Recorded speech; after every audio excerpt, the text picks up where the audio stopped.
ხო, საინტერესო სიახლე უკვე მოდის მოყვარულებისთვის, ის რაზეც ახლა მოგიყვებით, განსაკუთრებით ქართველი დიზაინერის დემნა გვასალიას თაყვანისმცემლებს გაახარებთ. ჟურნალმა Vogue-მა 2026 წლის დიზაინერების გაზაფხულის სეზონის ლიდერბორდი გამოაქვეყნა, რომელიც აერთიანებს მიმდინარე პერიოდის ყველაზე პოპულარული და გავლენიანი მოდის სახლების 13 ტილს.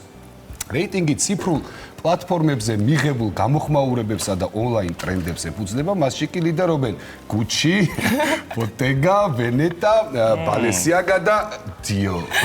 ბრავო!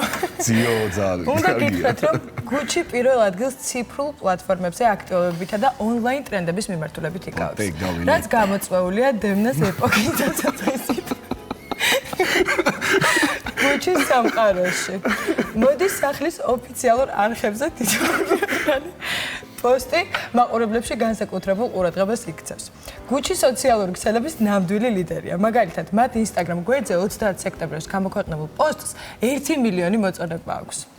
შეგახსენებთ, რომ დემნა გვასალიას სადებიუტო ჩვენება 2025 წლის 23 სექტემბერს მილანში გაიმართა. ესე იგი, მხიარულ განწყობაზე ვართ, ძალიან კარგი არის ეს და მაყურებელს მოკლედ უნდა უთხრათ, რომ მაშასე ეს ქართველი დიზაინერის მისვლით Gucci-ის მოდის სახლში ნამდვილად დაიწყო ახალი ეტაპი და ეპოქა, რომლის მიმართაც ინტერესი უფრო და უფრო ძლიერდება და ამას ის ლიდერბორდიც ცხადყოფს, რომელზეც დღეს ჩვენ მოგიყევით მის მიმართ შექმნილ მოლოდინებზე.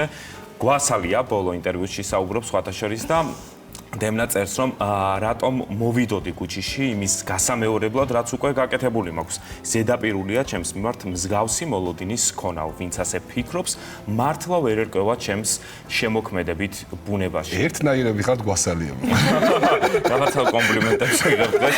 მოკლედ ჩვენ დარწმუნებულები ვართ, რომ დემნა არასდროს გაიმეორებს იმას, რა თქმა უნდა, გაუკეთებია მოდის სფეროში. აქედან გამომდინარე, ველოდებით, რა თქმა უნდა, მის დიდებულ დიად იდეებს და დარწმუნებული ვარ, რომ ჩვენ ამ ყველაფერს ნახავთ ერთად. ჩვენი თვალით, ხო? თან როგორი სიამაყეა და საამაყოა, ხო? ყველა ქართველი და მადლობა ამისთვის ნამდვილად.